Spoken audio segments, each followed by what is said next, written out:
veux voir ce qui se passe. Là, c'est bon, la dernière fois, ça s'est trop fini en mode je veux voir. Donc, eh bien, on est de retour là tout de suite pour une lecture chuchotée.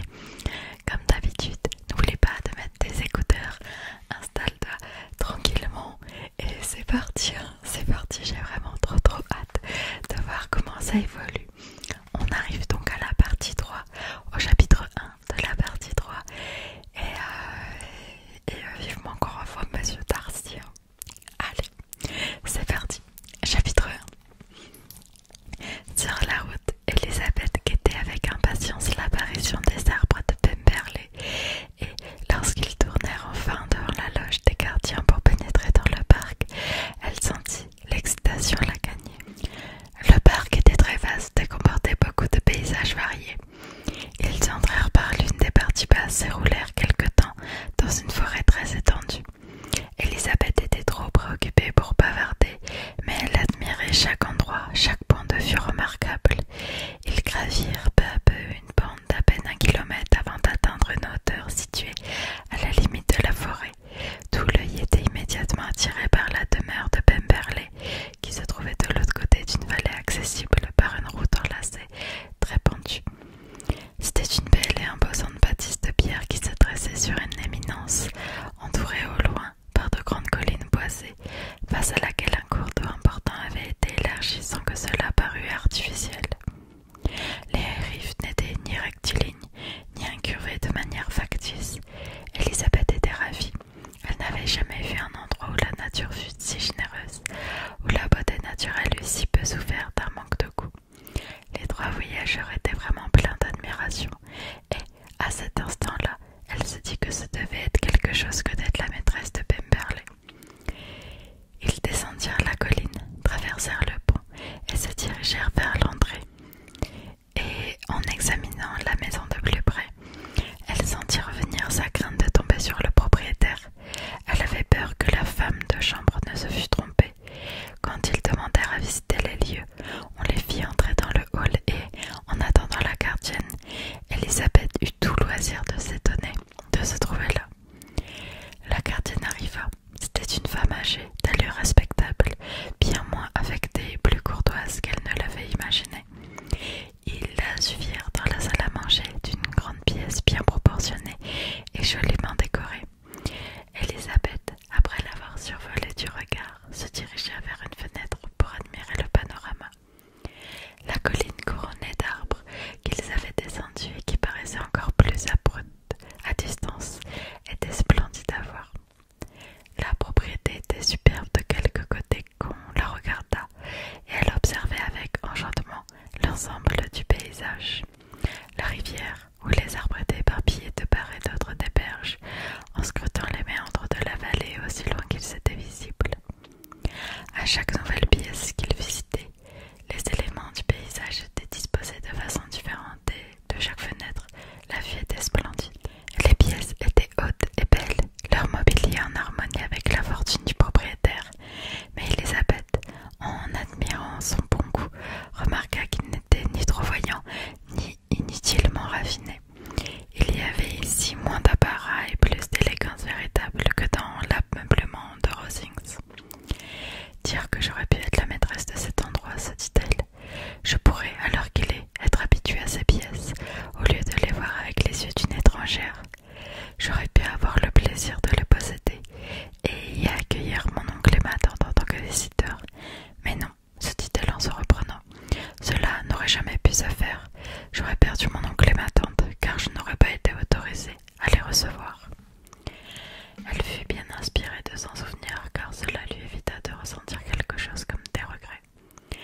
Elle brûlait d'envie de demander à la gardienne si le maître des lieux était vraiment absent, mais elle n'en eut pas le courage. Toutefois, la question fut finalement posée par son oncle et elle se détourna, pleine de crainte, lorsque Mrs. Reynolds répondit par l'affirmative, ajoutant peu après « Mais nous l'attendrons demain, avec de nombreux amis. » Elisabeth, soulagée, se féliciter que leur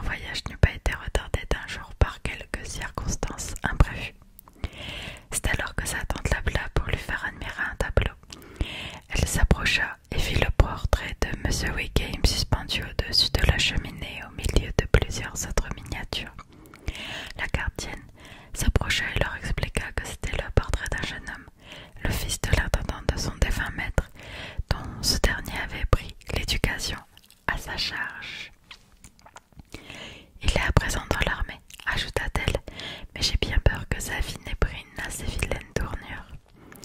Mrs. Gardiner regarda sa nièce en souriant, mais Elizabeth ne lui rendit pas son sourire.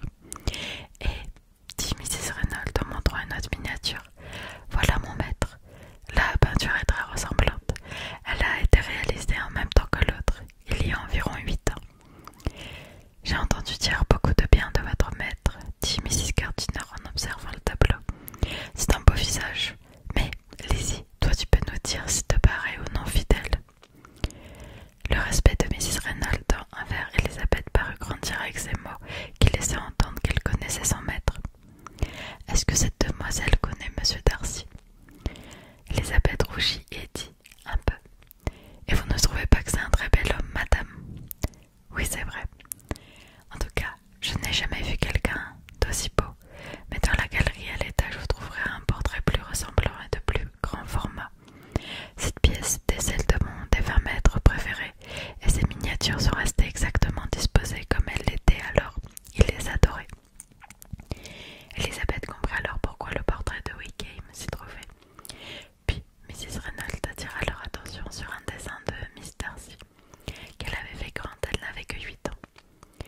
Miss Darcy était-elle aussi belle que son frère? Demanda M. Gardiner. Oh oui, c'est la plus belle jeune fille qui soit, et si talentueuse. Elle joue et chante toute la journée. Dans la pièce voisine se trouve un nouvel instrument que l'on a tout juste fait venir pour elle. C'est un cadeau de mon maître, et elle arrive avec lui demain. Par ses questions et ses remarques, M. Gardiner, dont les manières étaient aisées et agréables, l'encourageait à se montrer disserte. Mrs. Reynolds, par orgueil ou par affection, avait visiblement beaucoup de plaisir à parler de son maître et de sa sœur. Votre maître vient-il souvent rester à Pemberley pendant l'année? Pas autant que je le voudrais, monsieur, mais je peux dire qu'il passe sans doute la moitié de son temps ici, et que Miss Darcy y vient tous les étés. Sauf qu'elle sera à Ramsgate, pensa Elizabeth.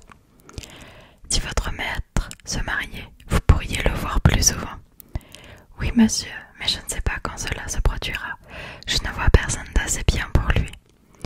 Monsieur et Mrs. Gardiner sourirent. Elizabeth ne put s'empêcher de dire « La chose est tout à son honneur, si c'est là que vous pensez. » Je ne dis rien d'autre que la vérité. Tous ceux qui le connaissent pourront vous le répéter. Elizabeth, qui se disait qu'elle exagérait sans doute un peu, fut encore plus surprise d'entendre Mrs. Reynolds ajouter « De toute ma vie, je n'ai jamais eu le droit à la moindre remarque désagréable de sa part, et je le connais depuis l'âge de 4 ans. » L'éloge était des plus extraordinaires et prenait tous ses préjugés à contre-pied. Elle était depuis longtemps convaincue qu'il n'avait pas bon caractère. Ces paroles avaient éveillé en elle la plus vive curiosité. Elle désirait en savoir plus et fut reconnaissante à son oncle d'observer. « Il y a très peu de gens dont on puisse dire des choses pareilles. Vous avez de la chance d'avoir un tel maître. » Oui, monsieur, j'en suis bien consciente. Je pourrais parcourir le monde sans en trouver de meilleurs, mais j'ai toujours remarqué que ceux qui ont une bonne nature, lorsqu'ils sont enfants, la conservent une fois devenus adultes, et il a toujours été le garçon le plus doux et le plus généreux du monde. Elizabeth la regardait en écarquillant les yeux. « Est-ce que c'est bien de Monsieur Darcy qu'elle parle ?» se demandait-elle. « Son père était le meilleur des hommes, » dit Mrs. Gardiner. « Oui, madame, c'est tout à fait vrai, et son fils sera comme lui, tout aussi bon pour les pauvres. » Elizabeth écoutait, s'étonnait, doutait et voulait en savoir plus. Rien d'autre de ce que pouvait dire Miss Reynolds ne l'intéressait, et c'est enfin qu'elle parlait des tableaux, de la dimension des pièces et du prix des meubles. Monsieur Gardiner, qui s'amusait beaucoup de ce genre de parti pris pour la famille où il voyait la raison de ce panégyrique du maître, la ramena bientôt sur ce terrain. Et tandis qu'ils montaient ensemble le grand escalier, elle ne cessa de revenir sur ses nombreux mérites. « C'est le meilleur propriétaire et le meilleur maître qui soit, » dit-elle. « Il ne ressemble en rien à ces jeunes dévergondés qu'on voit aujourd'hui et qui ne pensent qu'à eux. Vous ne trouverez pas un fermier ni un domestique qui n'en dise le plus grand bien. Certains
rez-de-chaussée pour s'intéresser à quelques pastels de la main de Miss Darcy, dont le sujet était généralement plus intéressant et aussi plus accessible. La galerie comportait beaucoup de portraits de famille, mais il n'était que peu d'intérêt pour quelqu'un d'extérieur.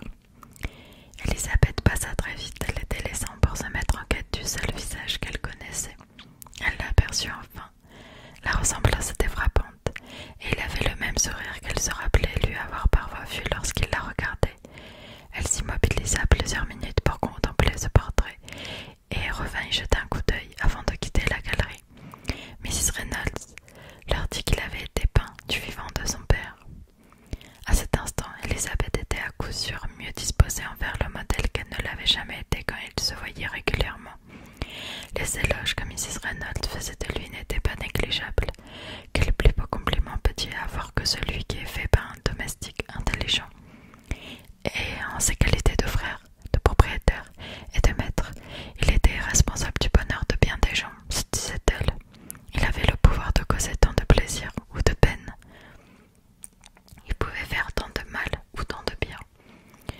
Tout ce que la gardienne avait dit la poussa à conclure au bon caractère de Darcy, et face à la toile où il était représenté et d'où il la fixait du regard, elle songea avec encore plus de gratitude qu'auparavant au sentiment qu'il lui avait exprimé. Elle se remémora leur chaleur en minimisant ce que ses paroles avaient pu avoir d'inconvenant. Lorsqu'ils eurent fini de voir tout ce qui était ouvert au public, ils retournèrent au rez-de-chaussée pour prendre congé de Mrs. Reynolds, et on les confia au bon soin du jardinier qui les rejoignit près de la porte d'entrée. Comme elle marchait sur la pelouse en direction de la rivière, Elisabeth se retourna pour admirer de nouveau les lieux. Son oncle et sa tante firent de même, et tandis que le premier se perdait en conjectures quant à la date de construction du château, son propriétaire surgit tout à coup derrière la maison, sur le chemin qui menait aux écuries. Ils se trouvèrent à moins de 20 mètres les uns des autres, et l'apparition de Darcy était si soudaine qu'il était impossible d'échapper à sa vue. Leurs regards se croisèrent aussitôt, et leurs joues s'empourprèrent. Il sursauta et parut un instant muet de stupeur, mais retrouvant rapidement sa présence d'esprit, il s'avança vers les visiteurs et s'adressa à Elisabeth avec une courtoisie parfaite, à défaut de faire preuve d'un parfait sang-froid. Elle s'était instinctivement détournée, mais, s'arrêtant à son approche, elle reçut ses hommages avec un embarras insurmontable. Si sa présence en ces lieux, ou sa ressemblance avec le portrait qu'il venait de voir n'avait pas réussi à convaincre les deux autres qu'ils étaient là face à M. Darcy, la surprise que manifesta le jardinier en voyant son maître le leur aurait immédiatement fait comprendre. Ils restèrent un peu en retrait, tandis qu'ils parlaient à leur nièce qui, étonnée et confuse, osait à peine lever les yeux vers lui et ne savait que répondre à ses questions affables sur sa famille. Elle était sidérée de voir à quel point ses manières avaient changé depuis qu'ils s'étaient quittés, et chaque mot qu'il prononçait faisait grandir son embarras. Comme elle savait pertinemment qu'il n'aurait pas dû la trouver là, leurs quelques minutes de tête-à-tête furent parmi les plus embarrassantes de toute son existence. Il ne semblait pas non plus très à l'aise. Lorsqu'il parlait, sa voix était moins posée qu'à l'ordinaire, et il renouvelait si fréquemment et d'une manière si précipitée ses questions sur la date à laquelle elle était partie de Longbourn et sur la durée de son séjour dans le Derbyshire que cela trahissait les mois qui étaient le sien. Au bout d'un moment, il parut être à court d'idées, et après être resté quelques instants sans dire un mot, il se ressaisit et prit congé.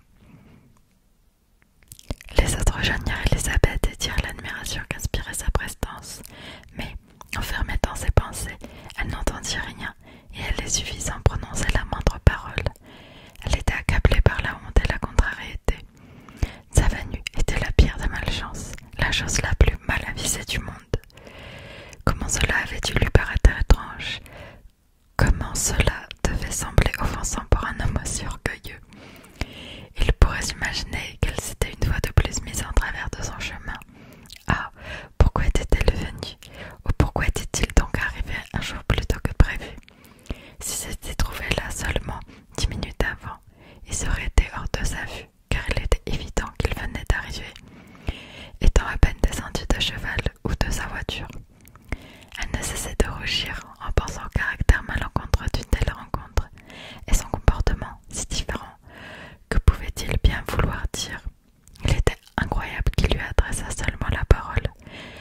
De surcroît, il lui parla avec tant de courtoisie, s'enquérant de la santé de sa famille.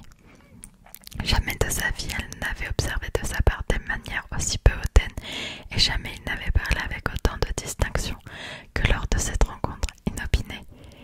Quelle différence avec les derniers mots prononcés dans le parc de Rosings, quand il lui avait remis sa lettre en main propre.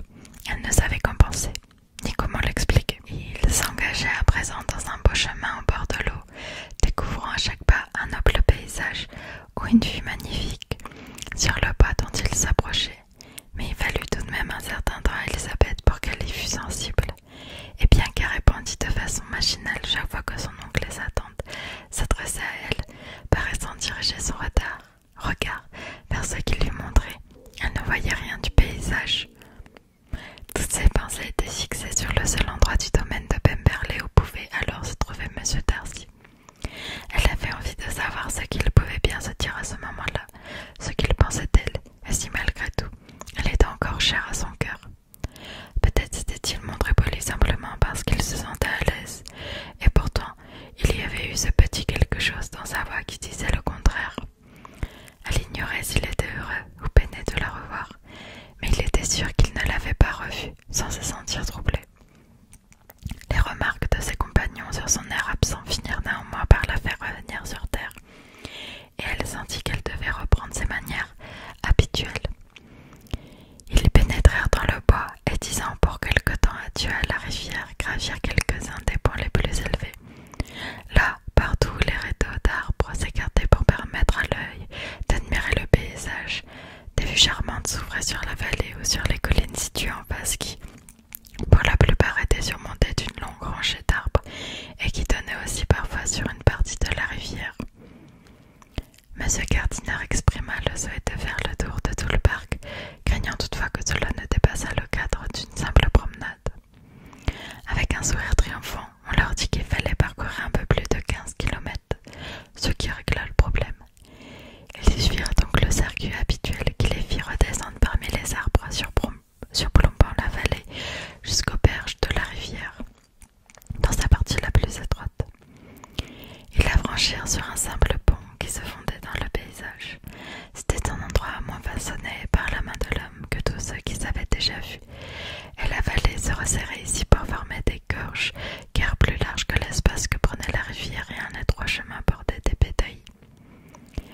Elisabeth voulait aller voir les méandres, mais une fois qu'ils eurent traversé le pont et se furent rendus compte de la distance qui les séparait du château, Mrs. Gardiner, qui n'était pas une grande marcheuse, ne fut plus en mesure de continuer et pensa seulement à revenir vers la voiture aussi rapidement que possible. Sa nièce fut donc contrainte de se faire une raison, et ils prirent le chemin le plus court pour rentrer de l'autre côté de la rivière, mais elle au ralenti, car bien qu'ils eurent rarement l'occasion de s'y adonner, M. Gardiner adorait la pêche, et il était si occupé à observer l'apparition occasionnelle de quelques truites dans l'eau et à s'en entretenir avec le jardinier qu'il n'avançait pas vite.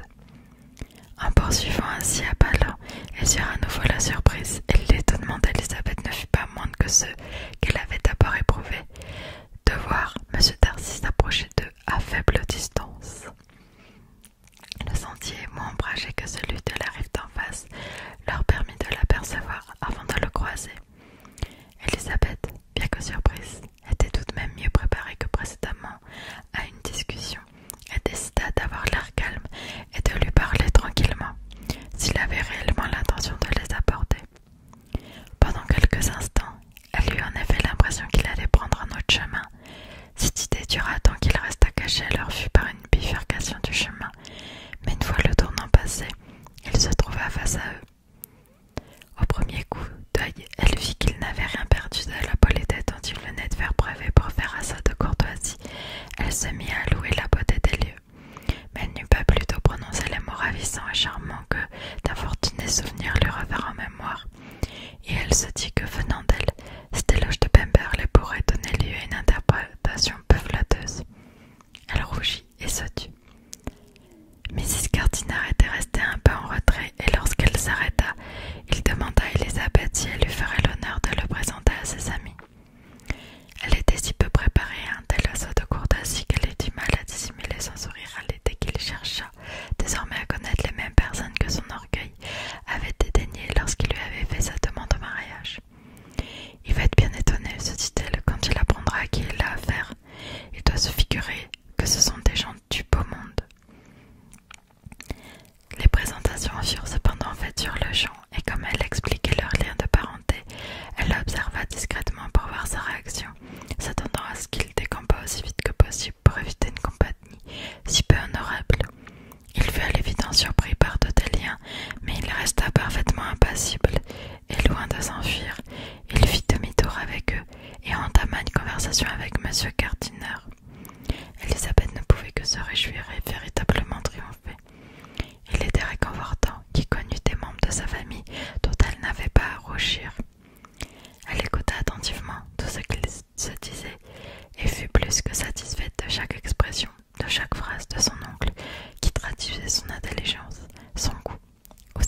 conversation porta bientôt sur la pêche et elle entendit M. Darcy l'inviter fort aimablement à venir pêcher aussi souvent qu'il le voudrait pendant son séjour dans le voisinage.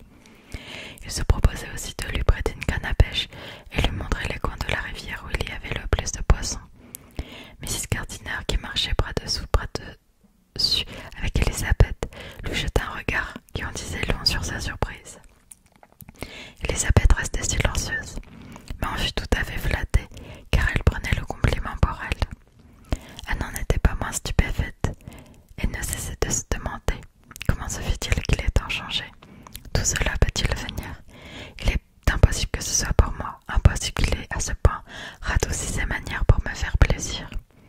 Mes reproches à Hunsford n'ont pas pu le transformer autant, impossible qu'il puisse encore tenir à moi. Après avoir marché quelque temps de la sorte, les deux dames devant et les messieurs derrière, ils descendirent vers les berges de la rivière pour observer de plus près une curieuse plante aquatique. C'était lorsque se produit un léger changement.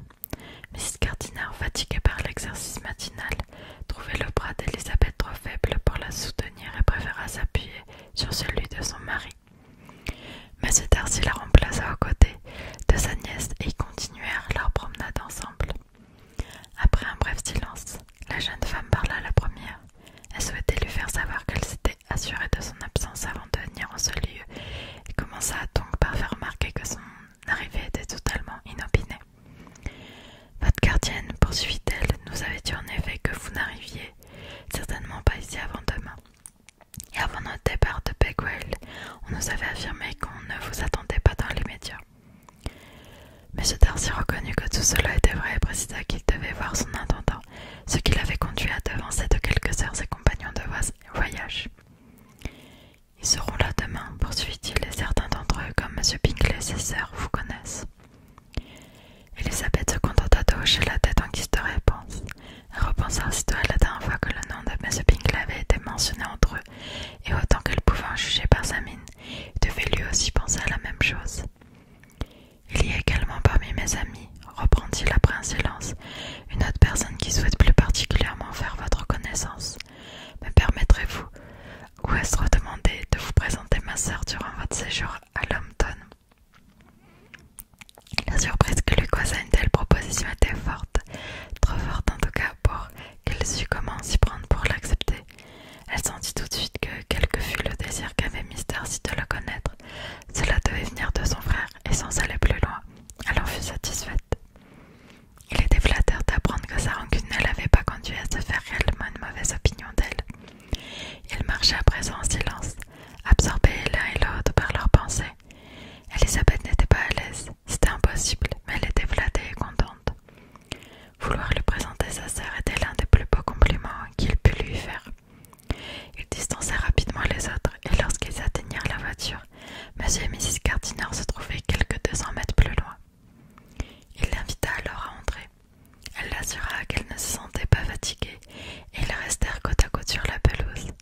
À ce moment-là, beaucoup de choses auraient pu être dites, et le silence était très embarrassant. Elle voulait parler, mais tous les sujets semblaient interdits. Elle finit par se souvenir qu'elle était en voyage, et ils mirent beaucoup d'insistance à évoquer Matlock et Dovedale.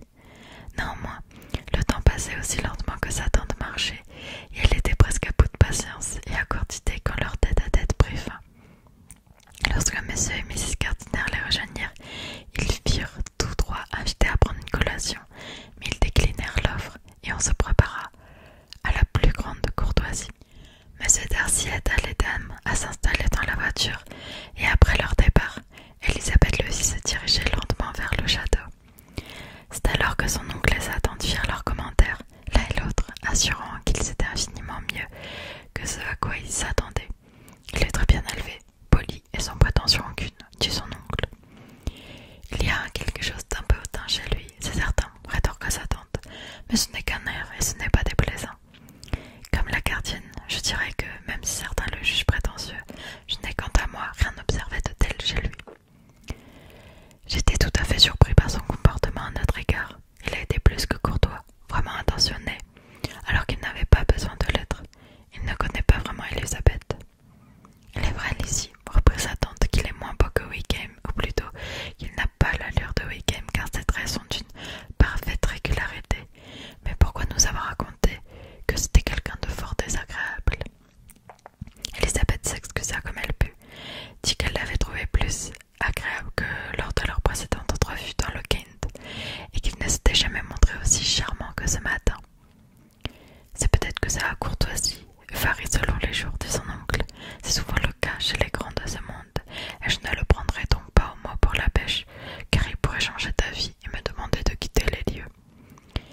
Elisabeth sentit qu'il se méprenait entièrement sur son compte, mais garda le silence.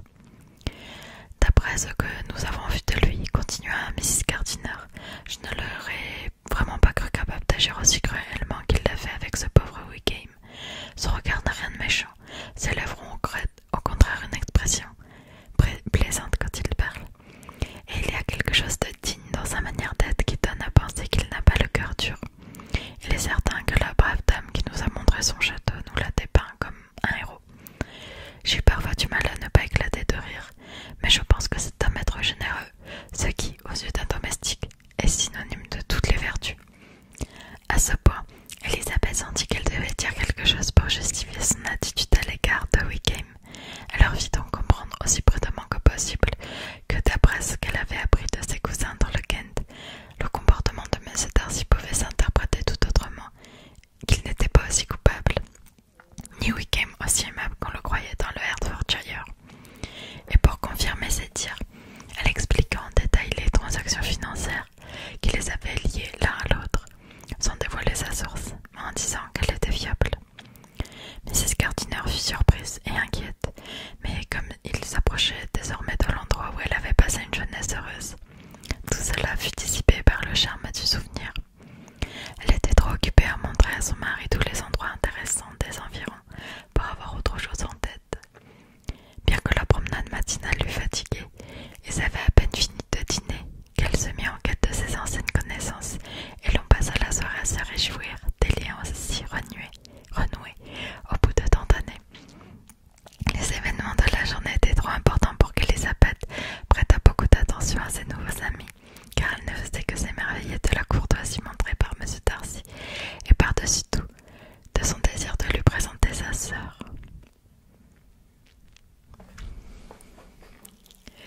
C'était un très long chapitre, je dois l'avouer. Waouh. Mais c'était vraiment cool. Je voulais vraiment lire ce chapitre. Je voulais vraiment voir ce qui allait se passer. En fait, ce qui est drôle, c'est que vu que c'est une lecture classique, ce dont je n'ai pas du tout l'habitude de lire, je pense que c'est mon premier classique hors ce qu'on nous oblige à lire au lycée, au collège. C'est que c'est vraiment une écriture un peu... Enfin, c'est une écriture ancienne et avec des codes anciens.